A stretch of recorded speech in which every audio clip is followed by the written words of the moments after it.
Hey, what's going on? It's Bill Burr, and it's the Monday Morning Podcast for Monday, October 31st, 2016. What's going on? How are you? It's Halloween, everybody. Happy Halloween. Oh, happy Halla-fucking-ween. Happy Halla-fucking-ween. Da-da-da. You're a fucking teen. You're too fucking old for candy. What's the cutoff? What's the cutoff tonight when the kids come where you just want to be with some of them and just be like, dude, you're too fucking old. Cleo, get out of here. I'll feed you in a minute. Go on. I'm telling you, my cutoff is somewhere around like fucking 12. You know? Even around 10. They just start saying little wise-ass cunty fucking things. You know, that's the hardest thing about being an adult around a kid is they think they're so fucking smart. And it's just like, douche, I was your age. I've been 10. I've been 12. Okay? Then I've been 20, 30, 40, almost up to 50. All right? You dumb fuck. Do you think I don't know what you're doing? Do you think you're playing with my mind, man? I mean, you just want to say it to them. Do you remember everybody's got to have that. Do you ever have that fucking adult that just fucking, you know, when your parents weren't looking, just looked at you and just told you to shut the fuck up?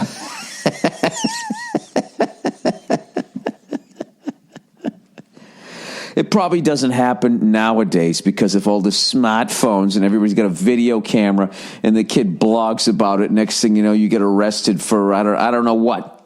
Cleo, get out of here. Go on. You know. But back then, I mean, that's the kind of shit you could do. I remember we were talking in church, me and my brother, and this dude fucking turned around. He goes, shut up.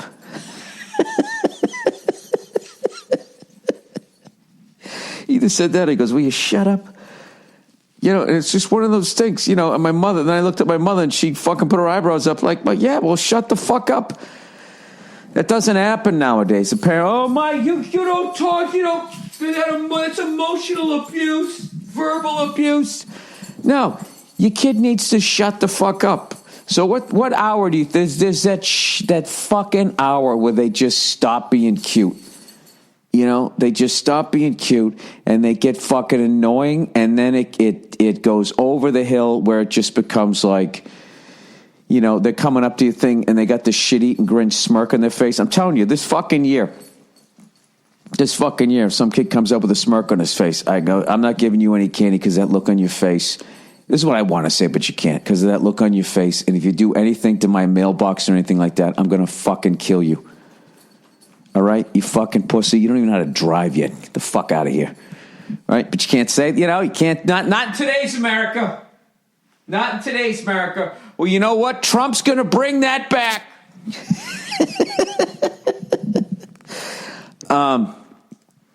I've had such a bad experience. Like all my life, I've been looking for something.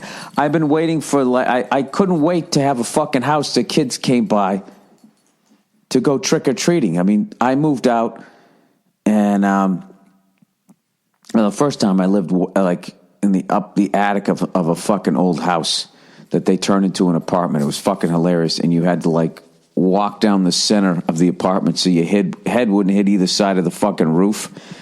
And I told you guys this, right? I didn't have a bed. I slept in a sleeping bag and I would sleep right by the window because we didn't have any AC. And then one night there was like some torrential downpour. I was sitting there dreaming I was on a boat or something about water. And I woke up just soaking wet. And then, you know, it was funny. I ended up catching a cold. And like the next day, it was like July. It was like 89 degrees out or something. And I had a cold like it was fucking November. Oh, God, that fucking sucked. Then I moved back in with my parents, got my shit together. Fucking finally graduated fucking college. And then when I moved out, I ended up going to New York City, and people don't go trick-or-treating in New York City. They have places where they go where all the fucking candy is, and they make sure there's no fucking weirdos there.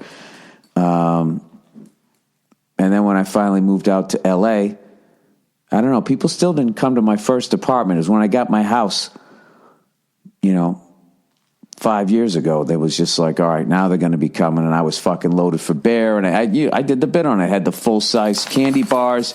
Jesus Christ, Cleo, you're driving me nuts. Get over there and lay down. There's no way to be mad at a dog for longer than or frustrated more than 3 seconds. Cleo, can you please lay down? Hey, buddy, lay down. Down. Go on. Lay down. There you go. And the follow through. Thank you. I already can tell she's not going to sit there because she's laying down, but she has her ears up and she's just staring at me. You know what it is? I had to get up early to do this fucking podcast because I got a bunch of shit that I need to do. So anyways, people finally started coming to the fucking house, and that's what I found, you know?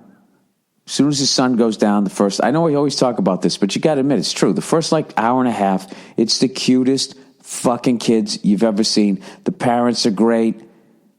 You know, it's just I don't know. It's fucking awesome. The kids are adorable. And then somewhere around, I don't know, between 7 and 8, it starts switching over, and there's just nothing but cunts. After 8:45, I mean, just everybody you see, it's going to be a bunch of fucking, oh man. You know something? We're renting this fucking house, and it's got this crazy driveway. I don't even think anybody's going to come up here. But next year, I promise you guys, I have to I want to open the door and be like, nah, you guys, you're too old. You're too old. Look, you go buy some candy. Get the fuck out of here. But then you got to worry they're going to fuck up your house. Even if they don't do it that night, they're going to do it another night. Just be like, come on, man, you guys are too old. Maybe I'll just lie and be like, sorry, I'm out of candy. How tall are you? 5 what? Yeah, I'm out of candy. What do you got? Yeah, there's 4. You're not 4'11". Fuck out of here. You're 5'1". Bait it. Or you know what you do is what's the worst kind of fucking candy? What's just a shitty old lady kind of candy? That's what you do. You know, with the fucking fruit in the middle of it, like real fruit. Oh my God. I don't know about you guys. I don't know what grandmothers are like nowadays, but when I was a kid, man, my grandparents had the worst fucking candy. At least one of them did. And then I had a paper route. And then there was a bunch of old biddies and shit that, you know, a couple that never got married and shit, or their fucking husband died. And they'd always have this little candy. Yeah, have a piece of candy, right? And I'd go to bite into, oh God, I didn't know what the fuck it was. It was just horrible. It was like, did they put your perfume in the middle of this shit? I'm sorry. I'm just saying it was disgusting. All right.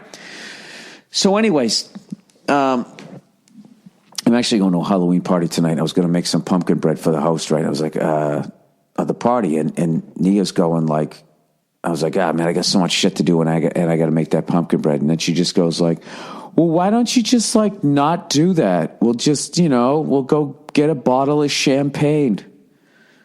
She always does that. She always goes, you make your life so fucking hard. It's it's pumpkin bread. It's not that. It's just it's fucking. It's going to take me 10 minutes to put it together and then throw it in the fucking oven for an hour. It's just a pain in the ass to do it. Why don't we just do this? It's what the fuck? You just be another asshole showing up with a bottle of wine as opposed to showing up with pumpkin bread? The fuck is, I don't know. I don't know. Sometimes I don't know. Sometimes we just don't see eye to eye. I want to make my own steamed dumplings. She goes, I just buy them at Trader Joe's. Those are the times. You know what I mean? Those are the times we just want to kind of smile and nod and just slowly back towards the front door, get in a car and just never come back again. Yeah. In other words, lie to yourself that that's what you're going to do for the next 20 minutes as you drive around, talking to yourself at fucking red lights, and you look over. There's some beautiful woman half your age going, look at that crazy bald old guy. And you just sit there and you got to be like, wow, I'm the crazy bald old guy. No one's going to want me out here. And then you go back home. And then that's it. That's how it works. But every once in a while, not actually once in a while, more people than not can commit to that. They can back their way out the front door and they can go through with it. They take it all the way to the divorce. They go out, they get themselves a toupee, they paint it orange, they get a red tie, they run for office, they stir people up at truck stops. This election is so fucked up that it's got really quieted down, huh? After the last fucking debate, if that's what the fuck you want to call it. My big thing this year is I want to know, it's just fucking lose-lose. It's fucking lose-lose at the thing. And you know something, as much as I've been sitting here fucking saying, you know, Trump's a fucking racist and blah, blah, blah, blah, blah. It's just like, well, you know, the Clintons are from Arkansas. So, you know. I don't think they're too fucking enlightened down there either, you know? I know I'm just fucking being stereotypical here, but give me a break. Old Bill and fucking Hillary, they grew up in Arkansas in like the 50s. You might want to go back and look at some of those fucking racist, you know, the racist people screaming at black people, kids going to school for the first time. You might want to try to pick her head out or something like that. Give me a fucking break.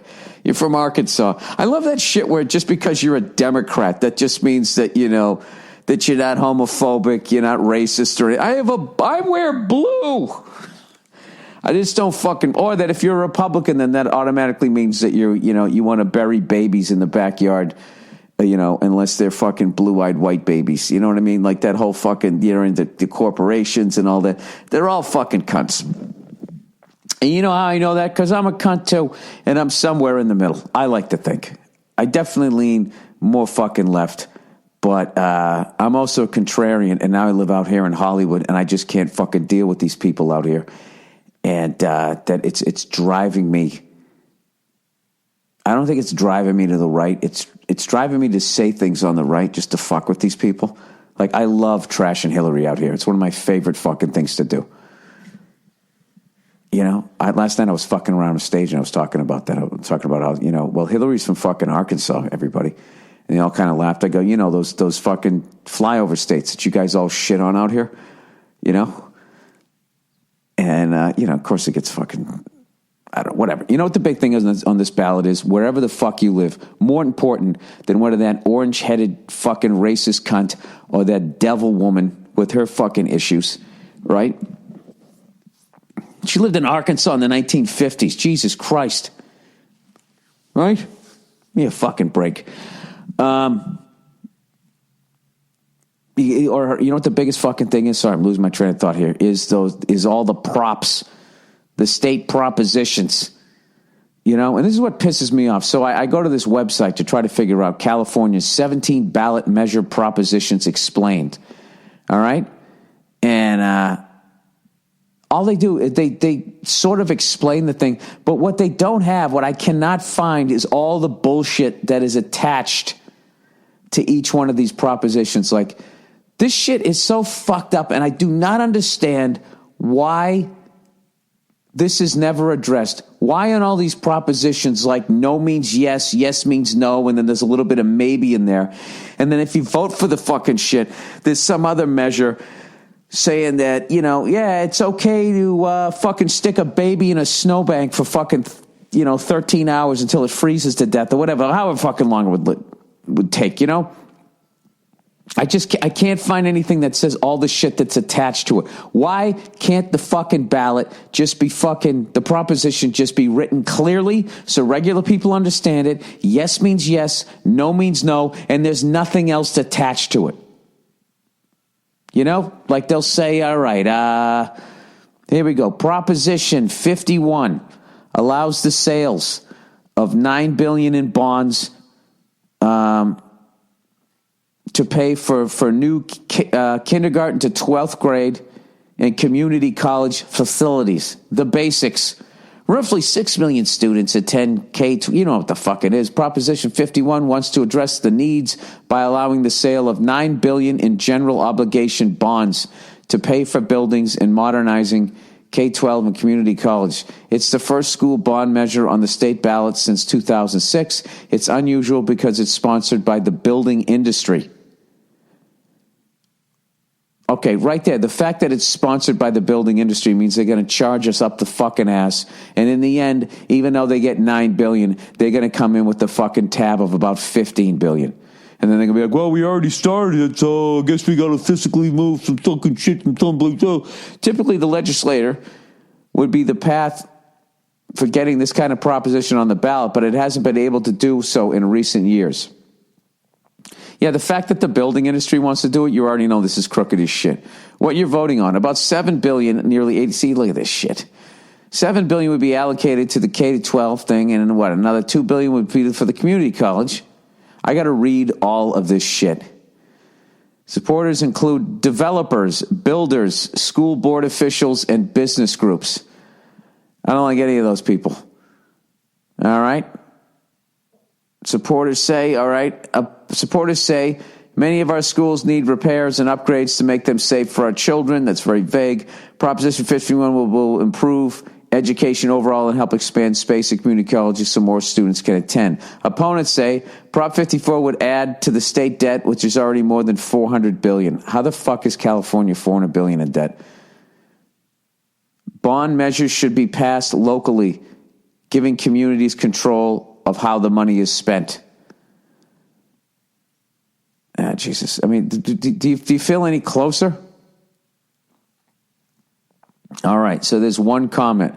Close the border, eliminate anchor baby citizenship, and reinstitute of all provisions of Proposition 187. And let's talk about building more schools. Sorry, I used to always vote yes on these. Now Sacramento has changed my vote. I always vote no on school bonds. Quid pro quo, baby. What does quid pro quo mean? Where the fuck is it? Quid pro quo meaning. I love that everybody else is as dumb as me. A favor or advantage granted or expected in return for something. That doesn't get me any close to understanding it. Quid pro quo. Jesus fucking Christ. What am I on Law and Order here? Quid pro quo means an exchange of goods or services where one transfer is contingent upon the other. English speakers often... Is this tit for tat? Yeah, Jesus fucking Christ. English speakers often use the term to mean a favor for a favor. Phrases with similar meanings would include give and take, tit for tat, and you scratch my back, I'll scratch yours. Quid pro quo. I guess that's the fucking snooty way of saying that shit.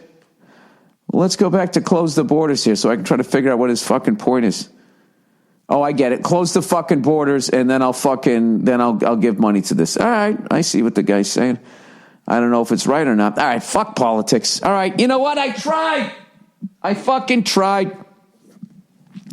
Old Freckles has not flipped out about technology, and I figured out how to watch the NHL on my phone because somebody in the room knew how to do it, and they walked me through it, and at one point, I started to get upset because I go, it's not going on. He goes, what do you mean it's not going on? That's supposed to go on now. No. I go, and then I started to get mad. I go, why would it go on? Why would it go on? It's me. If I fucking done it, just brought it down, bring it down. You know what I mean? Like, you ever see somebody like revving up the engine, ready to do a burnout? And then I brought it all the way down, you know, before the tires stopped moving, and I realized that was not the tires. I was actually burning out the clutch. That's one of the most disgusting things you'll ever see is somebody trying to do a fucking burnout. And I don't know what happens. I still don't quite understand. I've never done one. I just never wanted to beat the shit out of my car. I basically get it with the stick shift. I don't know how you do it with an automatic. I've watched fucking the videos. But it's basically you get your RPMs up, you let the clutch out, and then you stomp on the fucking brake. So your tires are already fucking going. But somehow if you fuck that up, you let the clutch out, and you're revving the engine, and your tires aren't fucking moving, and then you burn out your clutch. And I don't know what that smells like, but the smoke is evil looking. All right, let's move on here. Oh, did anybody watch the Patriots game yesterday? Cleo, get over there and lay down. Every O isn't about you. Go on, go lay down. Go lay down. I can't even fucking begin to tell you how much I enjoyed the fact that the fucking Patriots beat the Bills yesterday. I didn't say this because I take beforehand, because I take a nod. I get what Bill Belichick does in his press conferences where he's like, I'm not going to say anything negative about anybody. I'm not going to give you any advantages because you fucking fat cunts in the media are going to take this and give bulletin board material for the other team. I got to tell you, watching the fucking Buffalo Bills when we played them, when we had a third string quarterback with a broken fucking hand or whatever the fuck was wrong with him, how they got in his face before the game was such a Bush League fucking move. To the point, like, I've always liked Buffalo. I might be done with that franchise. Like, I used to give a shit. They lost 4 in a row. Now I'm just like, you know what? Fuck them. It's like you're that insecure that you're not going to win the fucking game that you got to try to pull some shit like that. And I was just like, but then I was just thinking, you're like, you know what? 2 great things happened. We lost, so now we don't have to deal with the pressure of the fucking undefeated season, all of the extra media hype that comes if New England's going undefeated. If you're fucking Indianapolis with old fucking, what the fuck's his name there? Peyton Manning, you can be all the way to 13-0. Nobody's saying nothing, man. They're right down the street from them cows, right? So you took that away.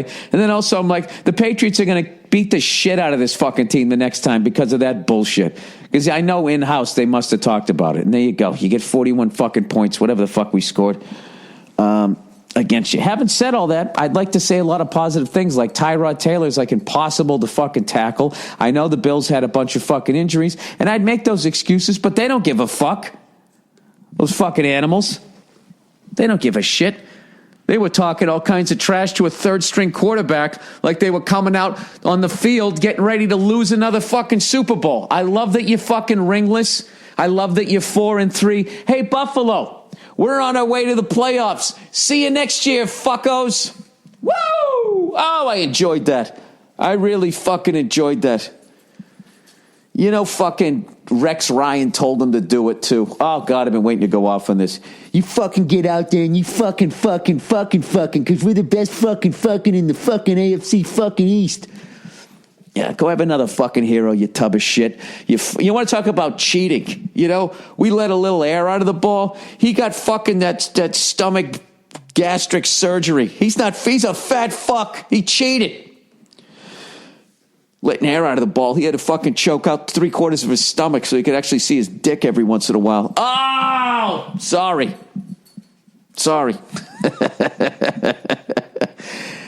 Anyways, yeah, I got to tell you something else. The fucking watching this World Series, I've gone back and forth about who the fuck I'm rooting for. I mean, how do you do it? One team's waiting fucking 70, not quite 70 years, right? 68 years? Is that what it is? Yeah, 68 years. The other team hasn't even been to the fucking World Series in 71 years. And I know you guys think, well, Bill, you're a fucking Red Sox fan. How come you're not for the Cubs? I was totally for the Cubs until I saw the 30 for 30 on fucking Bartman. And when I watched it, all of their, hey, let's play 2, hey, we're the lovable fucking losers. We always show up. We just root for them. All of that went out the window. The way that they fucking, what they did to that kid, I just looked at that shit going like, that's exactly what would have happened to that if someone in Boston did that, New York, Philly, Cleveland. These Cubs fans, for all their fucking, Mr. Smith goes to Washington, fucking apple pie and Chevrolet way that they do. They're just like us. They're fucking animals. I'm not saying they're as bad as Bills fans or that fucking franchise. Those cunts. That time I was wearing a Patriots hat, it was the Bills-Jets. I was rooting for the Bills. I'm taking a piss in the bathroom, and somebody pushed me from behind while I was taking the piss. What kind of a fucking coward? Maybe there's a reason they lost 4 in a fucking row. I used to think it was because of Marv Levy. He was just too nice to win a fucking Super Bowl, and he went up against Jimmy Johnson. Let's get him some hookers and a Corvette, right? And fucking whatever that other guy's name is, Jerry Jones, with his Real Housewife fucking looking face. Good Lord. That guy always looks like, he got like 1st-degree burns on his face, or maybe like slightly like into the 2nd degrees, but he was like, all right. He refused medical treatment and he just put some salve on his face. I know. I'm going hard this week. I don't know why. I have no idea why. I'll tell you why. You know why? Because last night I wanted to fucking come home and do my goddamn podcast, but my wife, wanted to watch a scary movie. So I said, okay, let's watch it. So we started watching that Baduka Duk Duk, whatever the fucking that thing is. And I got about like I got about 40 minutes into that movie. It's like, honey, I don't want to watch the rest of this. All right? I hate watching scary movies because I buy in.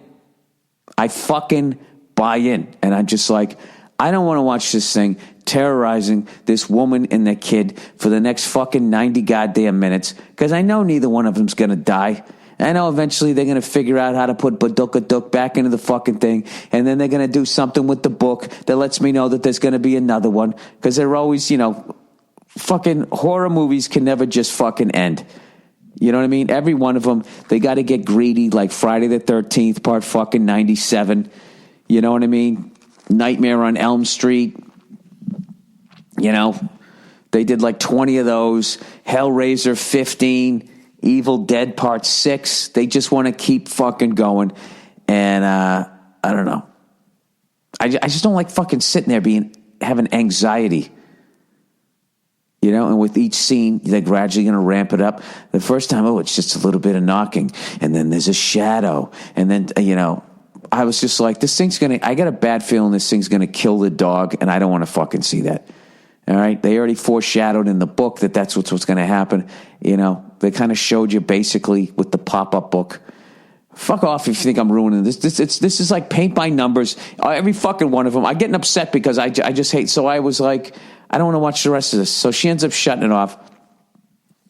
And then she's like fucking pissed. She's like fucking pissed at me.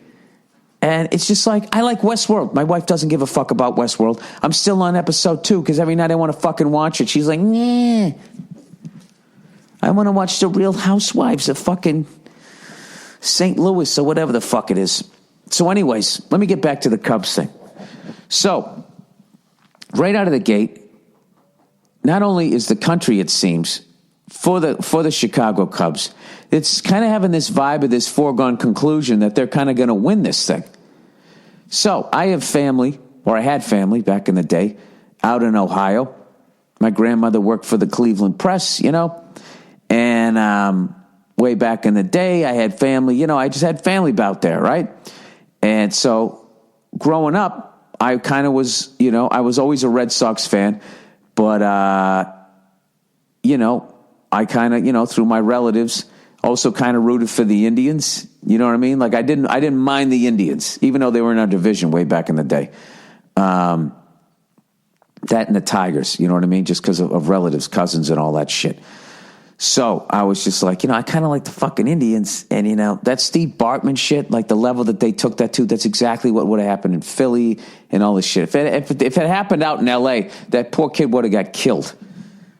You know what I mean? Or San Diego, or Sacramento, or Fresno, or one of these fucking lunatic fucking cities out here where they take sports. Oakland, way too seriously. San Francisco,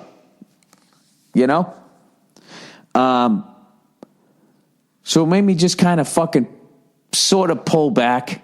And then also, it's like, you know what? I'm kind of over these fucking cities that have 2 professional teams in one sport. It's like Chicago won a World Series. They won it in 2005. And that whole fucking thing where it's like, well, that was for the south side of the city. So what, you need another one for the north side? Fuck the White Sox and the Cubs. If one of them wins, just fucking jump on a subway or walk 3 blocks downtown or uptown and join the fucking parade already. Same thing with the Yankees and the Mets, the Lakers and the Clippers, and everything in fucking New York. Giants, Jets, Yankees, Mets, fucking Rangers, Islanders, Knicks, and Nets. Just fuck off with that shit already. It's a New York team. If they win, buy your championship hat and go down there and just be happy that, especially in New York, that you're so fucking filthy, stinking fucking rich that you can have 8 teams where everybody else is doing backflips if they just have 1 in every sport. I know. Isn't it amazing that New York has all those fucking teams and they don't win that much? You'd think that, Jesus Christ, you got 8 at-bats every fucking year. The fucking Yankees, I swear to God, are like the sugar daddy of New York City. You know what I mean? The Giants are the favorite son, and everybody else is getting written out of the will. That's basically how it works with the sports in New York. You know what? New York should get 3 teams in every fucking city. Maybe they could fucking do something other than the Yankees and the Giants. I have totally fucking respect for them. But Jesus Christ, the fucking Knicks should combine with the Nets. You know, make like a fucking dream team of those 2 shit shows. Same thing with the Rangers and the Islanders. You know, I don't know. The Jets and the Mets, I don't know what they should do. They should both retire and they should start playing badminton. Oh, Jesus, Bill. So anyway, so I'm really fucking sitting there and I'm loving seeing Terry Francona killing it. And it gets all the way up to 3-1. All right? And I don't know, something happened, okay? My Cleveland friends, comedians, one of them in particular he's just talking all this shit and blah, blah, blah, blah, blah. And he starts to, we won the basketball. Now we're going to win the baseball. You know, you watch, we're going on a fucking run. You yada yada, with no fucking respect. And he's talking to a fan from Boston. You know what I mean? It's just like, oh, you're going to win 2 in 1 fucking year. Yeah, we did that. We did that a couple of times. And then we won we did all of this other shit. I'm not fucking throwing that in your face. I'm always the guy going like, I don't know, we'll see. I don't know, the other team's tough. I never believe we're going to do it until we do it. And then we do, then I'm fucking psyched. And you can go back to my podcast. I wasn't even a cunt when we beat Seattle. So these guys are acting like such fucking cunts. You know what I mean? Oh, we got LeBron. We're going to fucking do it again this year. Oh, LeBron? Oh, you mean the guy that you guys all burned his jersey and you're all done with? Verzi called that one. Oh, Paul Verzi called that one. Paul Verzi, fucking when he was in Miami, and these Cleveland fans were saying, fuck that guy, blah, blah, blah, blah. Verzi said to him, you guys are all going to be sucking his dick when he comes back to town. And they were like, no way, that's never going to happen. Well, it's happening. That whole city's on their fucking knees. So anyways, so at some point after they went up 3-1, I went back to the Cubs. The reality is I don't give a shit who wins this fucking thing because it's going to be great for one city. It's going to be devastating for the other city, obviously. But so here's the deal. This is what's at stake with this World Series. If the Cubs win, the Indians become the Cubs. They become the ones that have gone the fucking longest, all right? So they can't fucking lose, all right? If Cleveland wins, all right, not only the Cubs still the Cubs, as far as my quick research showed me, the next people in line for second place would be the Colt 45s / Houston Astros that started in 1962. In 1962, the Chicago Cubs were already 54 years into their drought. Okay? 1962 is 54 years from where the fuck we are right now. Right? So the Astros are 54 years into their drought where the Cubs were in 1962, and the Cubs are now twice that at 108. I don't know what the fuck that means. Does that mean that you should go play the lottery right now? 54, 62, 108? I have no idea what that fucking means. It's just, you know, one of those number things. But I got to tell you, it's almost fitting that if the Cubs were going to win it, that they would torture their fucking fans to this level. And it's fitting that if the Indians were going to lose it, they would go up 3-1 to lift their fucking team's hopes. This is why I think the Cubs are going to win. If Terry Francona wasn't in that dugout, the master. By the way, that guy needs a nickname like the Assassin. He needs like a boxer nickname. Like, remember Lights Out, James Toney? You know? Or the Executioner, Bernard Hopkins. He needs a name like that. It's just that he doesn't look like that. But that's exactly what that guy is. All right? But what I'm saying is, because of what these teams have done to their fans, it would be fitting that the fucking Cubs wouldn't just go in and win the fucking thing so their fans could just relax and finally enjoy a series. They would have to go down 3-1 before they'd come back. And then Cleveland couldn't just lose the series. They'd have to go up 3-1. So this is what's crazy about you're up 3-1. You're like, holy fuck. You're starting to take the wire off the champagne bottle at that point, right?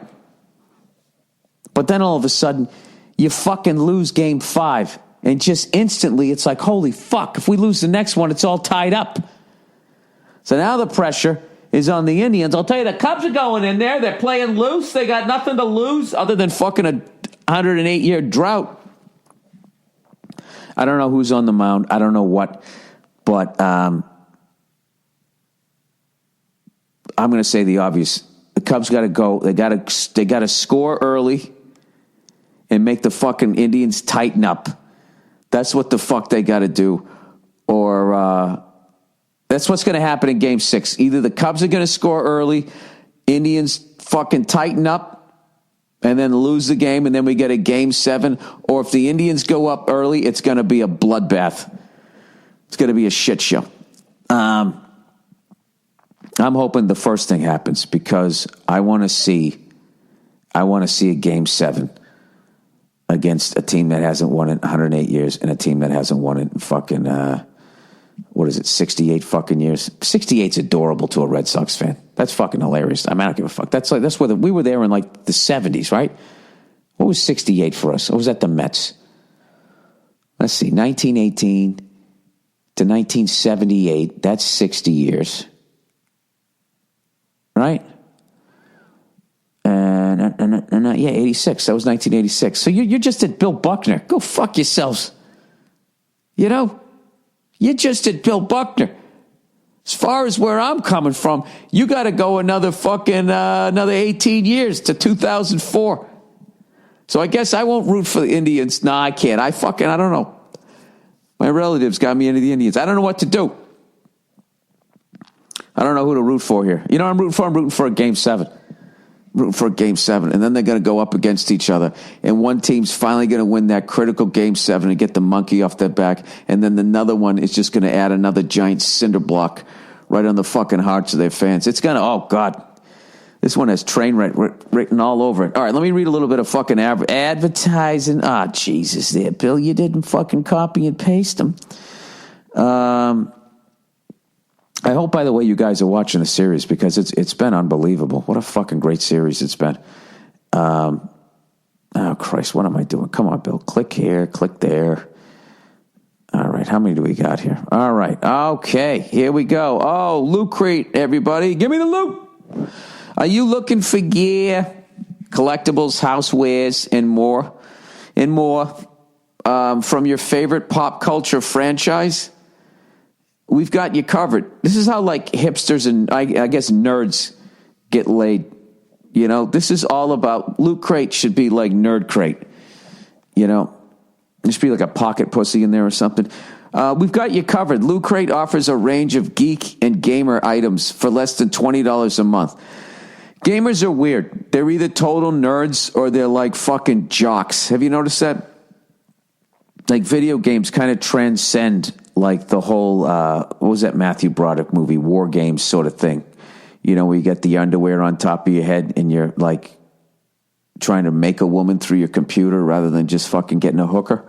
Like a normal kid who plays sports with hand-eye coordination. Because what it is nerds don't know how to flag down a hooker. Like, or an athlete, sends the signal to his athletic hand, and just brings him in. All right, you want to bring your loot to the next level? Get a bigger box with even bigger loot with Loot Crate DX. If you're more than the type, I would love to see the sizes of these fucking T-shirts. What do they start at? I just picture everybody who goes to Comic-Con looks like a young Bruce Verlanche. Who's that fucking guy with the red glasses who thinks he's fucking hilarious and writes all the speeches for people? He's really into the craft of writing jokes, and he has those Sally Jesse Raphael glasses. If you're more than the type to where you're geeky, he looks like where the wild things are, like the way he has his hair and shit. If you're more than the type to wear your geeky heart on your sleeve, then our monthly wearables and accessories subscription is the droid you're looking for. That chill running up your spine isn't your imagination. It's Loot Crate's October theme. Horror. We're taking over 40 years of creepy, campy, bloody icons and putting them in this month's Loot Crate. Channel your best final girl with items from The Walking Dead, Nightmare on Elm Street, Friday the 13th, Texas Chainsaw Massacre, and Halloween. What's final girl? I got to look that up. You have until the 19th at 9 p.m. Pacific to subscribe. Well, it's the fucking 31st. The 19th of what? That month's crate, and when the cutoff happens, then it's over. Make sure to head over to www.lootcrate.com/Burr. Enter the code Burr to save $3 off any new subscription today. Just go to the website. I don't know what the fuck they're offering now. I'm sure there's some sort of horror movie that had a turkey in it, right? So that'll take you into November. Oh, yeah, what's his face? What's his face there? Who did Reservoir Dogs? Quentin Tarantino. He did that movie, Thanksgiving. Remember that? All right, Dollar Shave Club, everybody. Guys, you know to go to Dollar Shave Club for a fantastic shave there. What you probably don't know is that they have other amazing products, too. The quality is the best on the market. Their body wash is great and won't dry out your skin. Their pre-shave and post-shave stuff keeps your skin soft and smooth. Their stuff will have you looking and smelling like $1,000,000. Oh, well, it must have just came from the mint, man, because money's pretty filthy, right? You don't want to put that anywhere near you. Dollar Shave Club got stuff for your hair, for your face, for your underparts, for everywhere you want to keep you to keep you feeling and looking fresh. Once you're in the club, you'll see they got the best grooming products out there, and they're affordable. Right now is your chance to see for yourself why so many people love Dollar Shave Club. If you're not a member yet and have never joined, now's the time. You'll get your first month of raises for free. Just pay shipping, and that's only a few bucks. Join today. Go to dollarshaveclub.com/Burr. That's dollarshaveclub.com/Burr. That's actually great shit. You know what I mean? You look and smell great when you go on a date. You know what I mean? That's good for the ladies. You know, maybe they'll be a little less upset when you go to make your move that night. All right. What do I want to talk about now? Let's go to, I went down to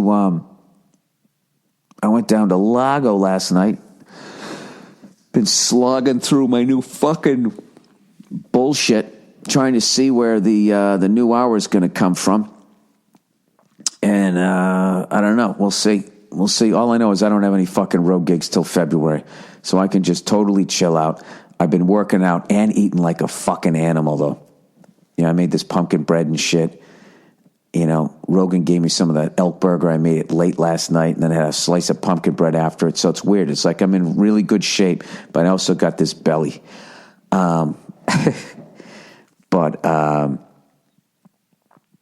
I don't know. Like, I love the fucking holidays. And to me, the holidays is you throw down and you cook, you make stuff for your friends. You know what I mean? Fuck that. I'm not getting a fucking bottle of champagne. You know what? I'm going to finish this fucking podcast and I'm going to go out and make some goddamn pumpkin bread. All right? I'll show my wife. I'll show her who's boss. By the way, you guys really enjoyed that 2-hour podcast, huh? I think we just went into a zone. A 2-hour podcast is a long-ass fucking time, unless you're hanging with Joe Rogan, who I hung out with and finally got him on the podcast last Thursday. If you missed it, once again, he has a new amazing stand-up special called Triggered. We talked about everything from hunting elk and wild fucking boar to working out, UFC shit, election stuff, stand-up comedy. Just had a great fucking time. But his special is on Netflix, so definitely check it out if you get a chance. And all right, let's get back to the podcast here. Oh, F1 action. In F1 action, I totally missed the fucking race, but I read up on it. Lewis Hamilton wins again. For those of you sort of keeping score, now that I've been keeping score, you get 25 points if you win, 18 for second, 15 for third.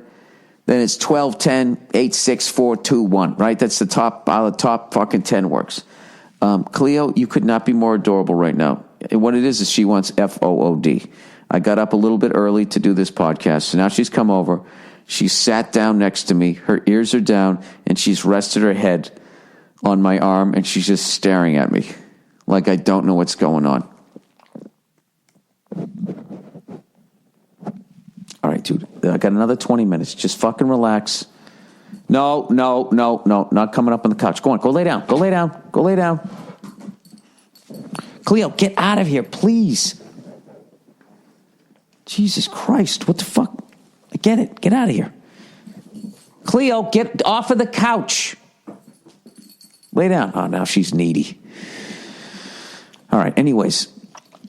So Rosberg had a fucking lead. In the last 2 fucking races, Hamilton has won both. So he's shaved 14 fucking points off of the lead. All fucking Nico had to do was fucking win one more race, I felt. If he could have won it yesterday, he could have wrapped this thing up. I'm kind of glad that he didn't, because I want to see the person fucking wrap it up. So the next race, I believe, is in Brazil, which is not until November 13th.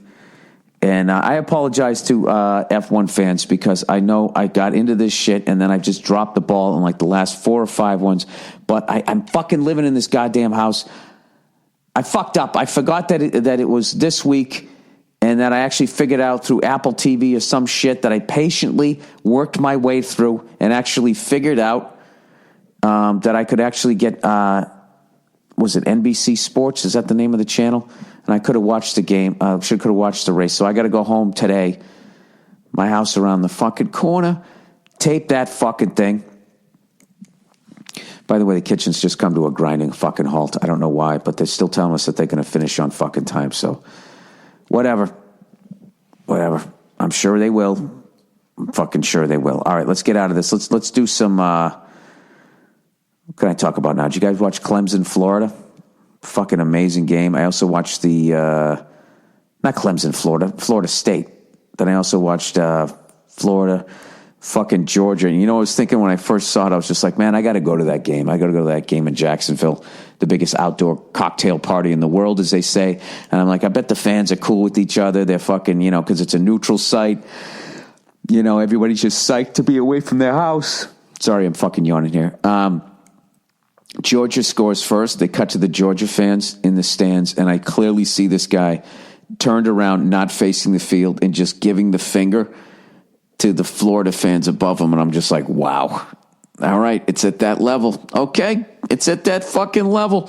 I really had no interest in going to that game. I want to go to the Swamp, and I've been to a Georgia home game between the hedges, and I've been to a Jacksonville versus Bengals game, so I felt like I'd been to that stadium. But after seeing it, I was like, fuck, man, that looks like fun. And I always have a great time in Jacksonville. Everybody shits on Jacksonville. It's a good fucking time if you take the stick out of your ass. You can go to a gun range, shoot guns with the fucking silencer on. All right, Cleo, the only thing I'm going to do is just sit here and pet you as I do the rest of this, all right? All right, Westwood. Dear Bill, glad you love Westworld. For some reason, he wrote Westwood in the beginning. Glad you love Westworld. I look forward to hearing your thoughts on the rest of the season. If you like that and you're looking for a great movie to watch, check out The 13th Floor. It came out in the late 90s and deals with similar themes. Are you into reading fan theories? A common one now, that is a non-spoiler, is that Ed Harris's character and the nice guy who's new to the park are the same person. Another claims that it's actually all on Mars. Oh, for Westworld? Yeah. Well, I got to get caught up before people ruin shit. I'll definitely check out The 13th Floor, and I think I'm going to watch episode 3 of Westworld, because I think they're up to 5 at this point. I'm going to watch that today, and I'm going to get caught up in, because my wife fucking cheated on me with TV. You know what I mean? When you guys have your shows, right? We watched that show Below Deck with the yachties get on there, right? And it's a reality show that we can both watch, because they're always in the fucking Mediterranean. They got a fucking yacht. It's the shit. We always think, we should do that. It'd be fucking awesome. And then you look up the prices, and it's like the price of a house to rent one of those fucking things. You got to be like Beyonce and Jay-Z. Like, both of you can sell out the Rose Bowl on any given fucking night, You got to be to that level of wealth to fucking justify. Do you realize the two of them are almost worth $1 billion? So for them to blow $250,000 on a fucking yacht is like, let's just say you're worth $100 million. If you're worth $100 million, $250,000 is like 0.25% of your money. right? Because a million is like 1%, right? So I don't know how to work that out. It's like 25% of 1%, whatever the fuck that is, of your money. And they're worth 10 times that. So that's like you and I, hey, you want a yacht for a week, and you take a penny out of your pocket and you break it into 4 fucking pieces and just hand it to them. There you go. There you go. Yeah, we'd like all the amenities. Anyways, I will definitely be checking that out. Ed Harris is like, as always, one of the greatest actors of all fucking time. I'll watch anything that guy's in. I swear to God. The only thing I never saw was when he was the one where, oh God, yawning again. Fuck. The only one I never saw was the one where he played the painter, and that got nominated, or he got nominated for an Oscar. So I still haven't seen that one, so I got to check that out. All right, old toys. Dear Billy Potato Head. I love that. That's a good one, because that kind of shits on my Irish heritage, and then also makes fun of the shape of my head. If you ever have kids, will you try and expose them to toys that you enjoyed as a child? You strike me as a Matchbox car kid. I don't force the toys of my childhood on my kids, but I've put a couple army men in their general area to give them a chance to play like I did. I am a huge agreeer of that, proponent of that, opponent of that, proponent. Oh, that's what proponent means. You're pro, right? I never knew what that meant. I just kind of figured that out. Opponent, proponent. Oh, pumpkin bread, pro pumpkin bread. I get it. Yeah, absolutely. I absolutely will do that. My big thing is playing catch. And, I'm going to buy a lefty glove for myself is what I'm going to do. Because I can throw a little bit with my left hand, and rather than just sitting there firing it into my kid, I'm going to go with the left hand. We were doing that yesterday. We had a football, right? This place that we're renting here has this fucking great pool.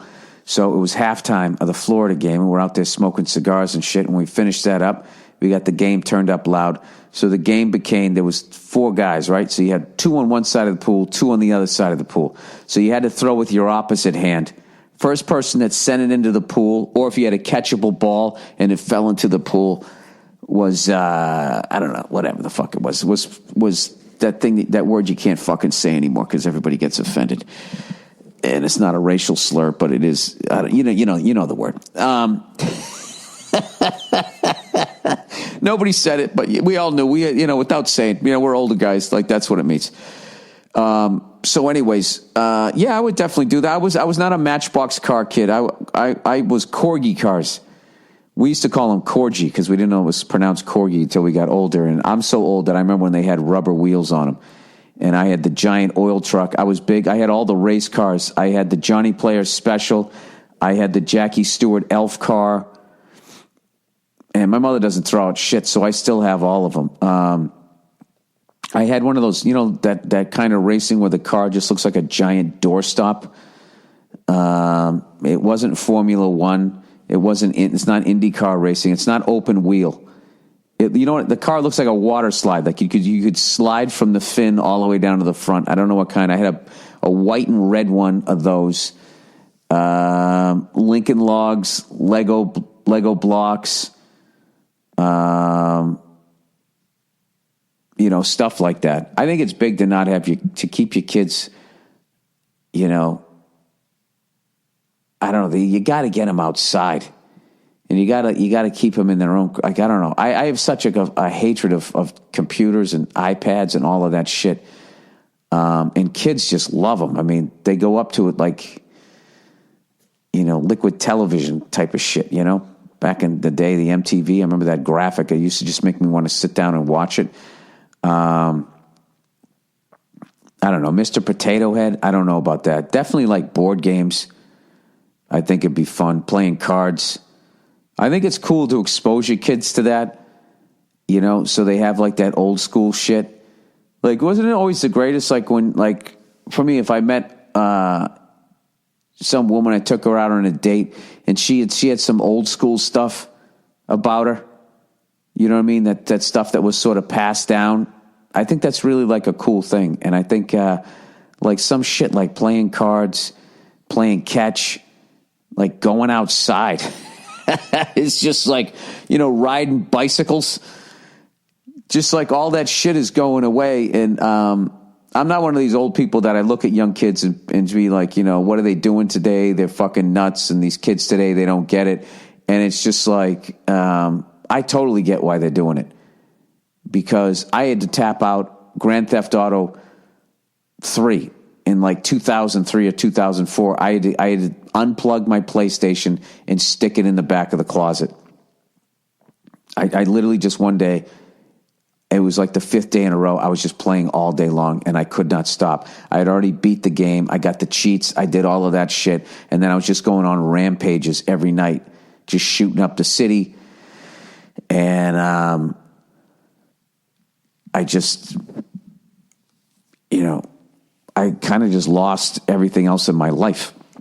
I wasn't writing jokes and all that shit. So that was like 13 years ago. So I can't imagine how amazing the games are.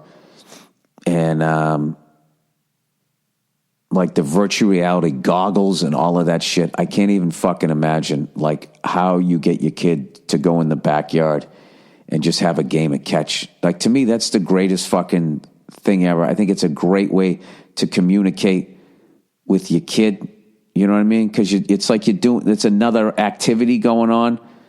So they're not really paying attention. You can praise them when they're doing well, build up their confidence. And then you just slide in. So how's it going at school? And then you just read them. It's going great. All right, so it's going good. If you see them kind of look down, it's all right. What's the matter? What's going on? And they can kind of open up to you. I think it's like a great way to, I think it's really important early on to be able to do that. To have your kid be able to come to you if they have a fucking problem is a huge thing. But how you sit there with a glove and a ball and how that competes with putting on fucking reality glasses and you feel like you're going to fucking base jump off of a building or whatever the fuck they do. I don't know what the fuck they do with those things. Yeah, that's a difficult one. I love Lincoln Logs. I didn't like Lego blocks. You stepped on them in your bare feet, they fucking hurt. Not the Lincoln Logs did, but like that plastic shit. I wasn't into that as much as the Lincoln Logs were cool. We used to fucking build those things.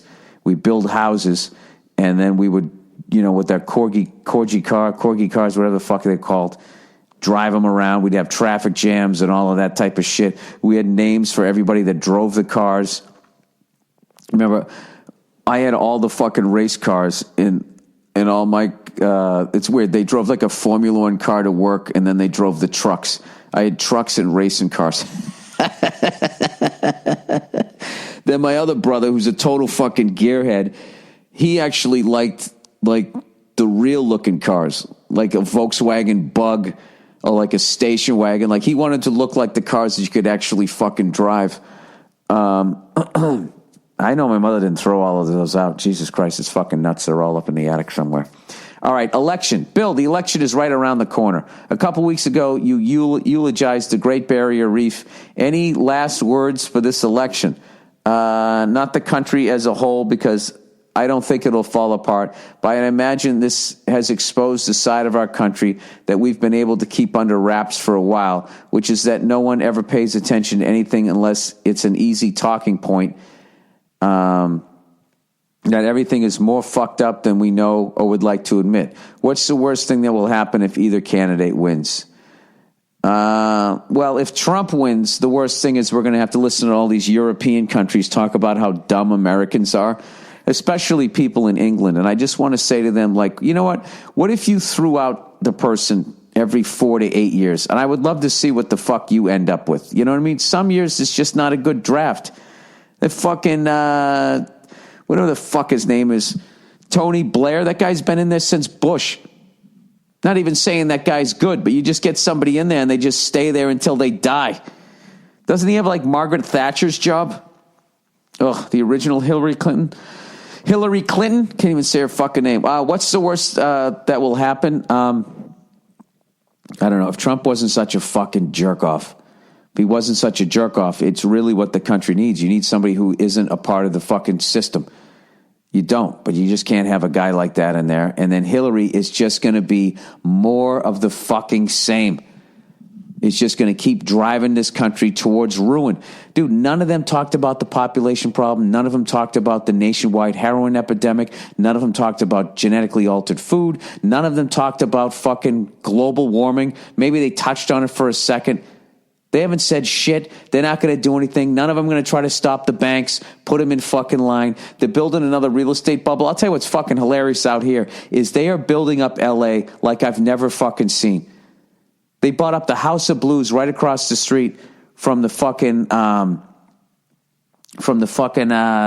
comedy store. They paid like $28 million for the thing. They're going to put these high-rise fucking multi-million dollar fucking condos in there. It's like, who the fuck's going to afford to buy those things?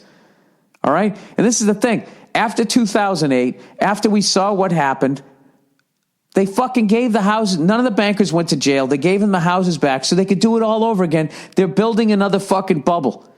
And I'm already calling it right now. By fucking 2021, 2022 or some shit, there is going to be a bunch of empty fucking condo fucking high-rises going along the Sunset Strip. And they've knocked down the Rainbow Room, the Roxy, the Whiskey, House of Blues, maybe the Comedy Store.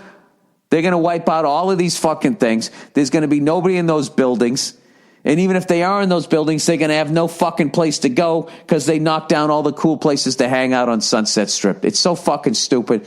You know, I was getting gas the other day, another place on the Sunset Strip, and this guy said, I said, yeah, you own the gas station? He goes, I wish I did. This property just sold for $14 million. And, you know, they're knocking down the two buildings next to it, and they're going to put up a fucking, 170 unit fucking, I don't know. I just don't know where all these people are going to be coming that can afford to pay. I just don't know where they're going to come from. And for what I heard, at least the ones on La Cienega, that was like oil money, like Saudi Arabian money came in and they don't give a fuck. I mean, they get money forever. I don't know. What's the worst thing will happen if either candidate comes in is that they're not going to stop what's already going on. And I got to be honest with you, I don't even think all the Bernie Sanders and all those types of people, you would literally need an army of those people, and then they would need bulletproof vests to fucking, that's how powerful corporations are, and that's how off the fucking rails we are. I don't know, which is why I'm trying to focus on the propositions. And I wish if anybody can find a fucking website out there that not only lets me know what I'm voting for, but lets me know what is attached to it. Because who doesn't want to improve the schools? But, whenever they have stuff like that, like, hey, let's clean up the drinking water, then they attach all this other evil shit underneath it. I don't know. It's very overwhelming. So it's so fucking overwhelming that you're asking a stand-up comedian what's going to happen. Or maybe you just did because you want to hear me make a fucking ass of myself. All right, here we go. Cool guy, terrible in bed. Oh, Jesus. All right. Dear Billy Bush Beer, I'm a 20-year-old female college student. I go to Holy Cross. You said is. I go to Holy Cross. Okay. I go to Holy Cross in Worcester. I had a boyfriend for the first 3 years of college, and now I'm single. I hooked up with a guy that I didn't know was kind of an asshole. He's sort of popular and seemed friendly. One drunken night, I did the worst thing I could do, fed his ego. Had I known he was a moron and a pompous douchebag, I would not have done this. I'll save you the reasons why he's a douchebag, but just picture lame 80s preppy bully who thinks he's God's gift. Again, I didn't know this because I'd never paid attention to him. Well, after we hooked up, he told some people that I told them he was the best fuck I ever had. This found its way back to me, and Bill, I was shocked. Why? Because he was the worst fuck I ever had. He had no idea what he was doing. He was, for lack of better words, not present. no rhythm and average at best. I wasn't mad at this because it was my choice to hook up with him, but now he's putting words in my mouth. I really just want to tell someone how bad he was and wait for it to get back around to him. What is my move here, Bill and or Nia? Well, wait a minute. Did you say he was? Wait. One drunken night, I did the worst thing I could do. Feed his stupid ego. Does that mean that you slept with him? I can't tell if you, by feed his ego, he was so bad you felt like you had to say something nice. No, there's no fucking way there's no way you said he was the best fuck. I think you're saying, yeah. Yeah, I think you're saying that you fed his ego by hooking up with him. Had I known he was a moron and a pompous dude. Okay, so he's walking around saying that you said, and you're also saying he's putting words in your mouth. So I'm assuming that you never said that.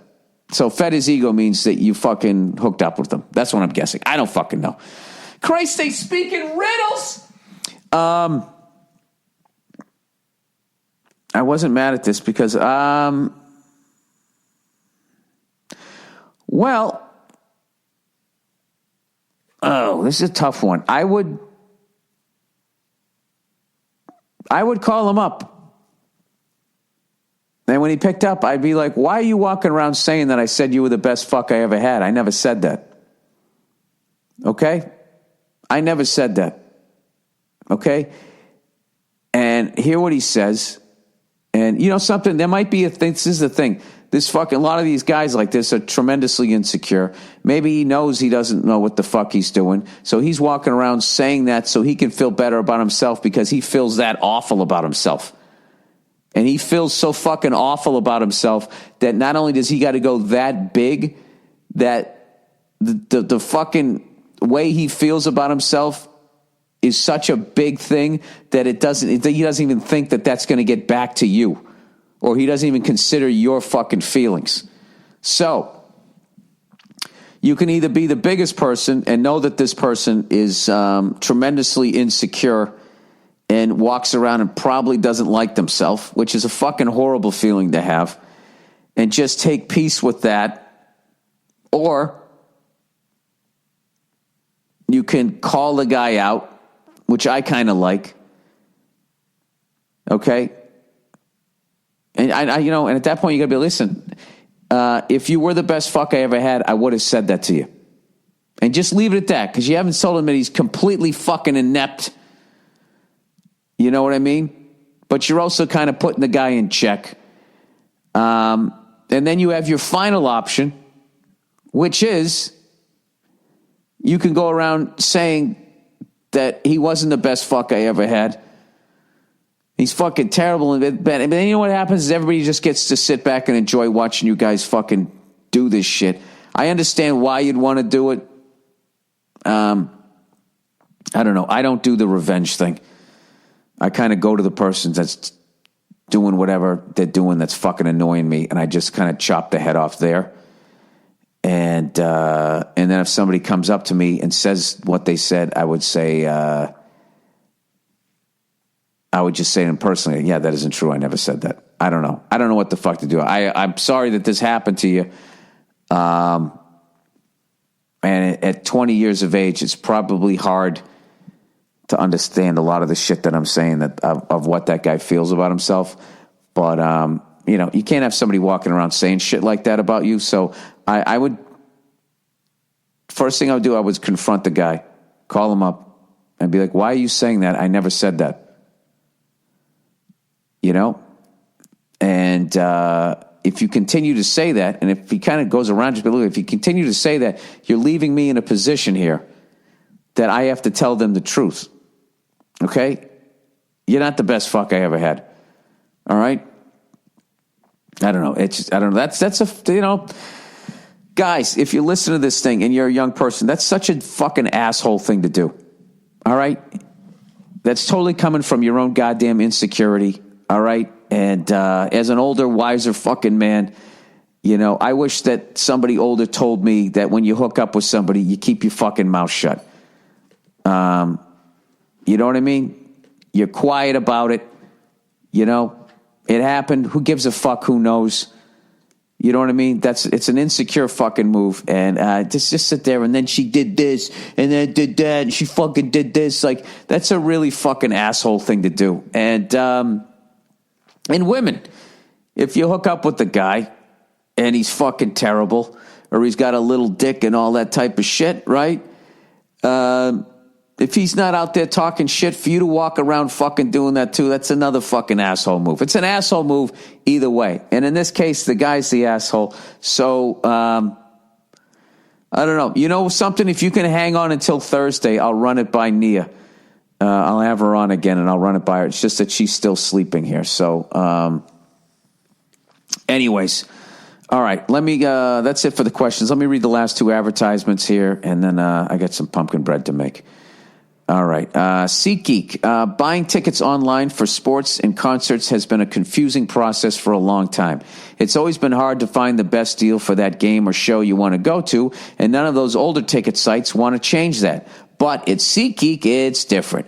They've come along and created an amazing app and website that makes it easier than ever for fans to buy and sell tickets. SeatGeek does all the price comparisons for you by searching multiple ticket sites and ensuring that you get the best possible deal. And SeatGeek wants to help you get the most bang for your buck. That's why every ticket on SeatGeek is given a grade based on value. You'll immediately see any underpriced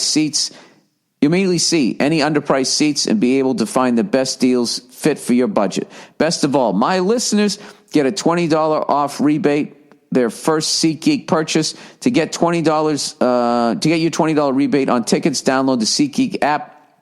Go to the settings tab and click add a promo code. Enter promo code Burr. SeatGeek will send you $20, and after you've made your first ticket purchase, download the SeatGeek app and enter the promo code Burr today. All right, and Stamps.com, our old friends here. Some small businesses still thinking expensive postage meter is the only way to get postage without having to go to the post office. But they are wrong. There's Stamps.com. Oh, with Stamps.com, you can easily print postage for any letter or package using just your computer and printer. No extra hardware to buy, no long-term contracts. Stamps.com can save you at least 50% compared to a meter. Plus, you can do more with Stamps.com than you can with the meter, like send package tracking information to recipients with one click. The choice is clear. Stamps.com offers more features at a fraction of the cost. I've been using Stamps.com for years for my show. For my posters, actually. It makes mailing and shipping really convenient. Right now, sign up for Stamps.com and use my last name, Burr, B-U-R-R, to get a 4-week trial plus a $110 bonus offer that includes postage and a digital scale. Don't wait. Go to Stamps.com before you do anything else. Click on the microphone at the top of the homepage and type in Burr, B-U-R-R. All right, that is it. That is the podcast. Let's go Cubbies. I want to see a Game 7. And then... Listen, I don't want to see either one of you guys lose. You know what I mean? You've both waited long enough. But I got to root for the Cubs in Game 6 because I want to see a Game 7. All right? That's it. I got my app. The NHL app is working for me now. I'll be watching Bruins games and that type of shit. And I'm going to try to watch that Formula One race for all you fucking gearheads out there. All right, go fuck yourselves. I'll check in on you on Thursday.